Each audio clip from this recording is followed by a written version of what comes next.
From Software's SoulsBorne series has become notorious for having some of the hardest boss battles in gaming history, initially gaining traction in 2009 with the release of Demon's Souls, the spiritual successor to their King's Field series. The demo for the game was reviewed negatively in its early stages in 2008 due to the extreme difficulty which leads Sony to pass on publishing the game outside of Japan. Despite lackluster sales and a less than favourable reception in Japan upon the game's initial full release in 2009, the game was actually a critical success in the West, being praised for its difficult combat and addictive gameplay. Hello and welcome. Today we are going to be talking about 10 of the hardest boss battles in the SoulsBorne series. Starting this list off at number 10 we have the Flame Lurker from Demon's Souls.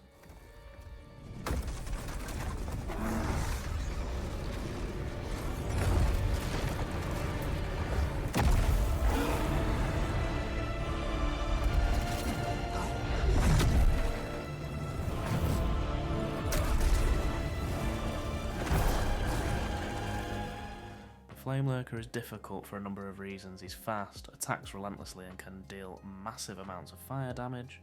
Due to the way this boss fights, the player's margin for error is minimal, with the slightest mistakes being harshly punished.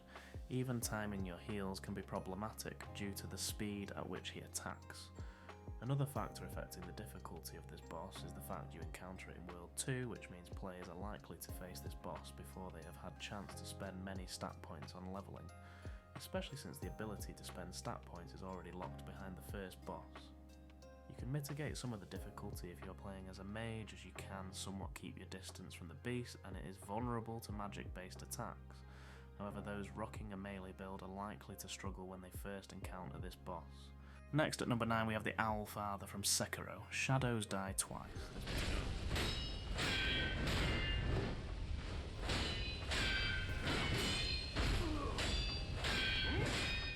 This particular boss can only actually be encountered if the player follows the steps to achieve the purification ending, which can be started once they defeat the Great Shinobi Owl. However, if they progress past the Divine Dragon boss, then Owl the Father will be inaccessible to the player.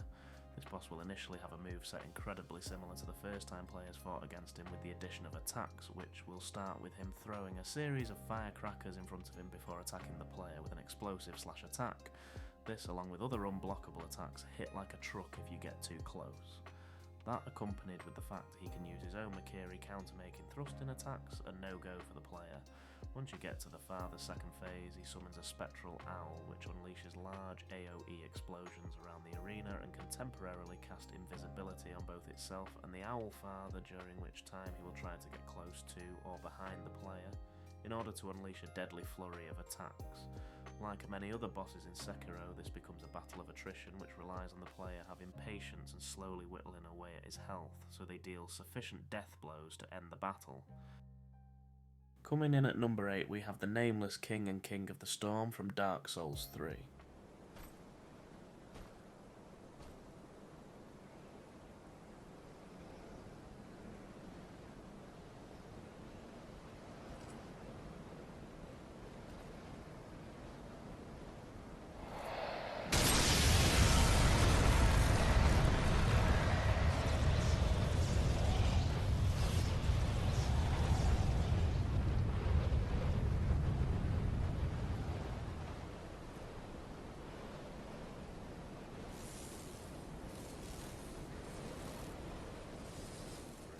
The Nameless King is an optional boss in Dark Souls 3 located in Archdragon Peak. During his first phase, the Nameless King will be riding a blue wyvern, and most of the attacks come from the wyvern itself, occasionally trying to attack you with his spear or fire lightning arrows at the player. Although these do deal a good amount of damage if you're caught in any of these attacks, they aren't too difficult to read and are manageable to dodge. The true difficulty in this fight is during its second phase. During the second phase, the Nameless King will fight you on the ground and is incredibly aggressive. Timing your dodges can be a bit of a nightmare with this one due to the wind-up of some of its more powerful attacks, which make dodging the attacks a bit tricky. Most of his attacks have lightning AoE, which can be difficult to dodge, so preparation with lightning resistance before this fight is a must, especially for melee users. At number 7 we have Dragon Slayer Ornstein and Executioner Smough from Dark Souls 1.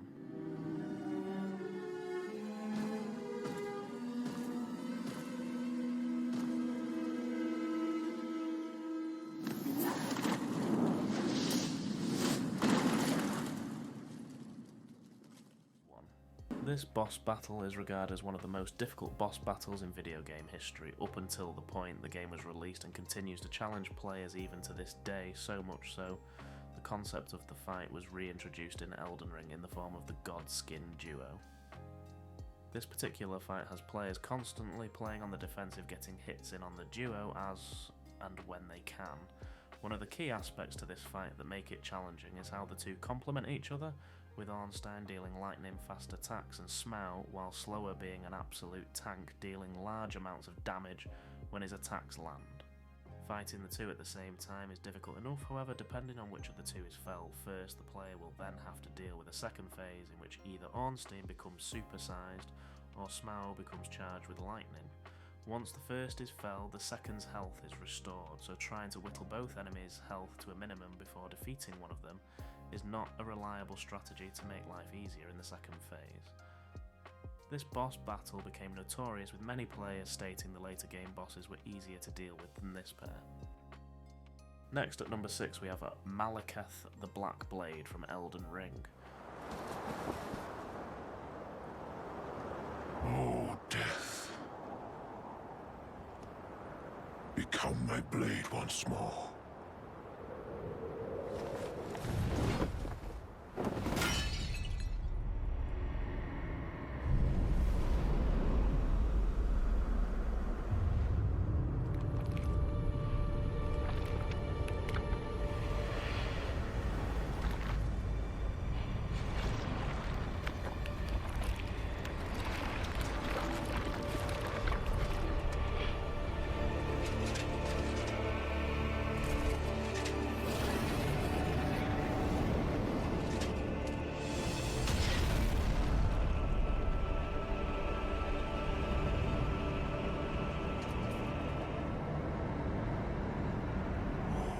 When players first enter this boss's arena, they will be presented with the Beast Clergyman. Although hard hitting, this first phase isn't necessarily incredibly difficult, as its attack patterns are somewhat easy to read and you get a decent amount of time to react to each attack. Once you get the boss to half health, however, the story changes completely. After a short cutscene, the Beast Clergyman will reveal himself as Maliketh the Black Blade. Unlike the first phase, Maliketh is incredibly agile, jumping around the arena, unleashing ranged fire slashes that are incredibly large and can be problematic when it comes to dodging. The environment can be utilised to avoid these attacks, however, if you aren't near one of the pillars when he jumps into the air, you likely won't have time to put a pillar between yourself and the attack. What sets this boss apart, however, is if you are hit with certain ranged attacks, your health is not only drained over time, but your maximum health is temporarily reduced, causing issues for any player that hasn't sufficiently invested in their vigour stat up to this point. Coming in at number 5, we have Ludwig the Accursed from Bloodborne. Oh, please. Help us. Alongside this, the great terror looms.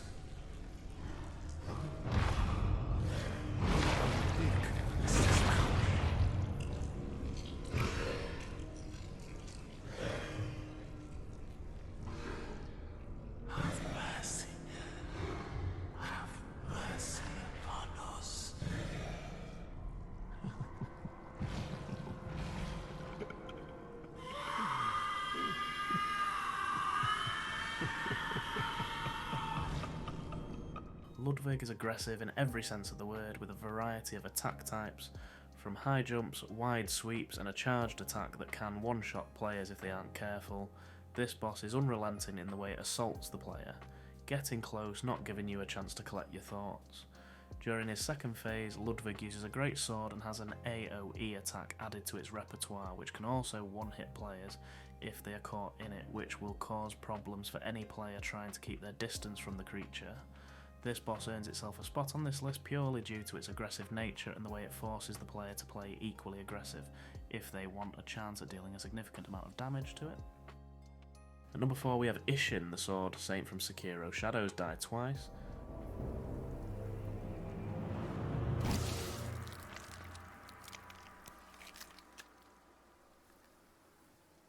Pitiful grandchild. This was your last wish.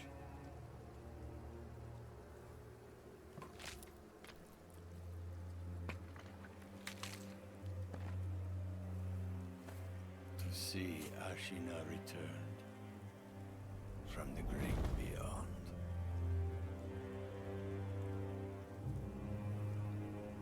Which means sekiro. I must destroy you. The final boss in the game, Isshin, is an incredibly aggressive boss, which puts the player's skills they have learned throughout the game and reaction times to the test, being incredibly fast and hard hitting. His long combos and large AoE attacks can make this boss incredibly difficult to deal with. That accompanied with the fact it is a long 3-phase battle. With each phase, the boss becomes increasingly more difficult to deal with as he becomes faster and more unpredictable, with new attacks being added to his roster in each phase. The boss itself is by some margin the longest in the game and requires the player to have almost the perfect run to defeat him, as the slightest mistake is ruthlessly punished. Into the top 3 now, and at number 3 we have Malenia from Elden Ring.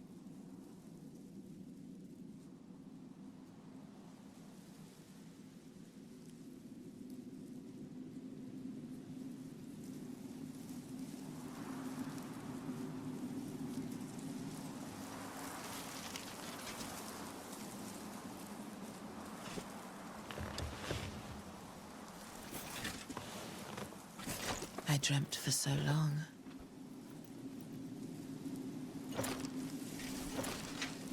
My flesh was dull gold, and my blood rotted.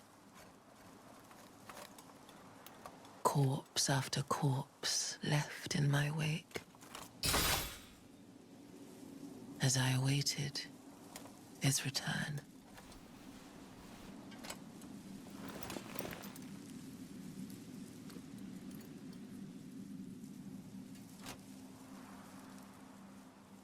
Heed my words. I am Malenia, Blade of Mikola.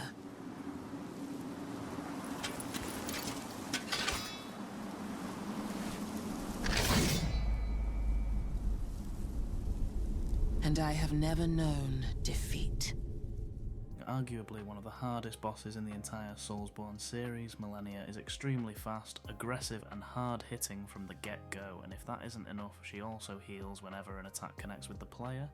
If you are caught in one of her longer combo attacks, this can easily result in the boss fully restoring its health, essentially resetting the fight and forcing the player to do all the hard work again. Her second phase adds a devastating AoE attack that inflicts scarlet rot on the player if you are caught by it, which slowly drains the player's HP over time and takes a significant amount of time to dissipate. Malenia pre-nerf could have easily taken the top spot in this video, however since the game's release she's been heavily nerfed, reducing her aggressiveness and speed. Even with these nerfs, however, she's an extremely challenging boss battle regardless of the build the player is using. At number 2 we have the Orphan of Kos from Bloodborne.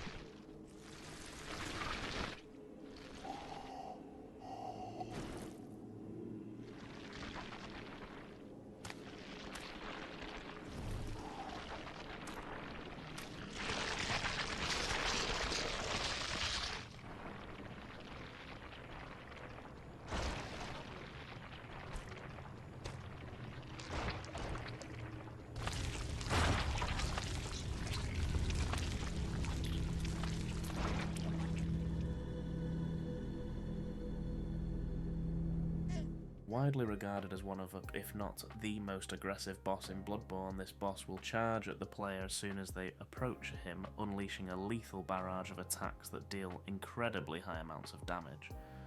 During its second phase, the boss becomes incredibly erratic and unpredictable, jumping across the arena, unleashing a variety of ranged, heavy and AoE attacks, all of which hit incredibly hard.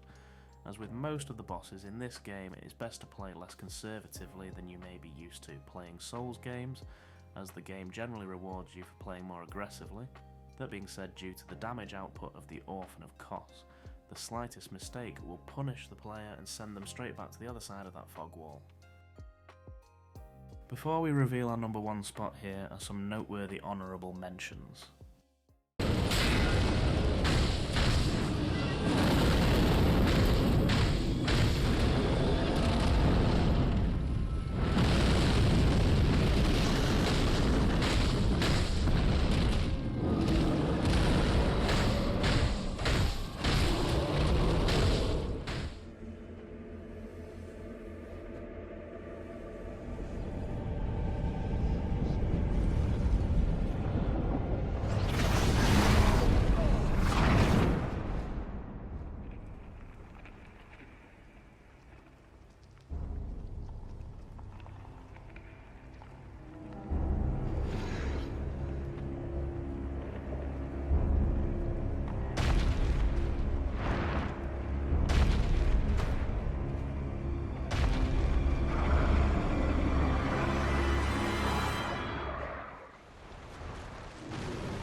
At number 1 we have Sister Friede and Father Ariandel from Dark Souls 3.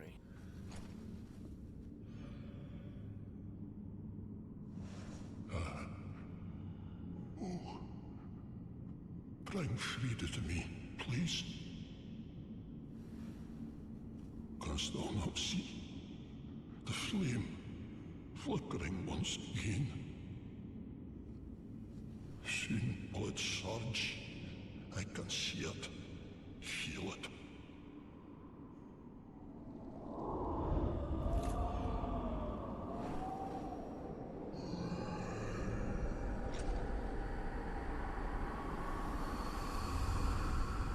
Fret not, Father. We have no need of thy flail. 'Tis only the flame quivering at misguided ash. Please avert thine eyes.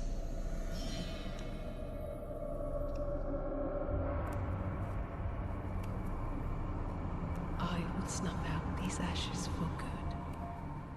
Final boss in the Ashes of Ariandel DLC in Dark Souls 3 provides one of the most difficult boss battles in the SoulsBorne series, combining many now staples of the series.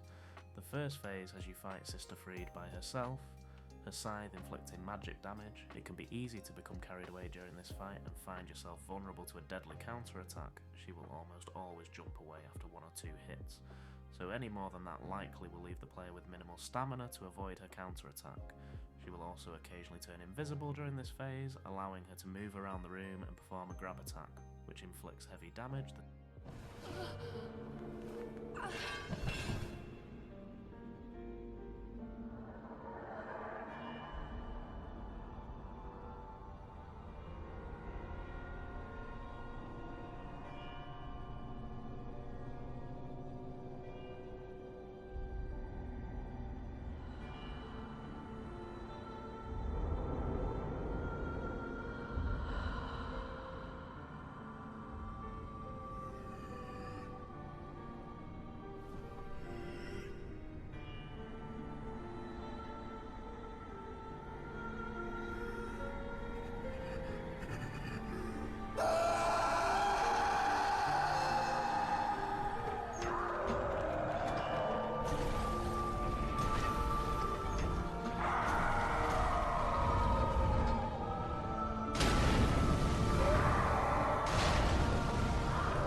Second phase has the player fighting Father Ariandel and Sister Friede at the same time, the one saving grace being that they share a health bar, so damaging either of the two will deplete both of their health.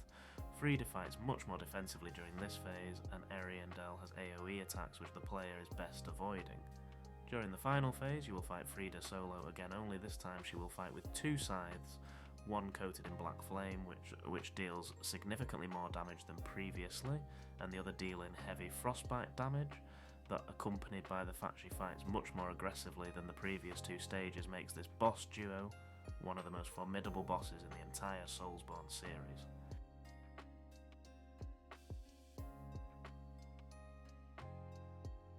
And that's 10 of the hardest bosses in the SoulsBorne series. Any bosses you found particularly difficult not make it onto this list? Drop them in the comments below. If you've made it this far, make sure to subscribe and like the video to support the channel and be notified when new content drops. As always, thanks for watching, and I'll catch you in the next one.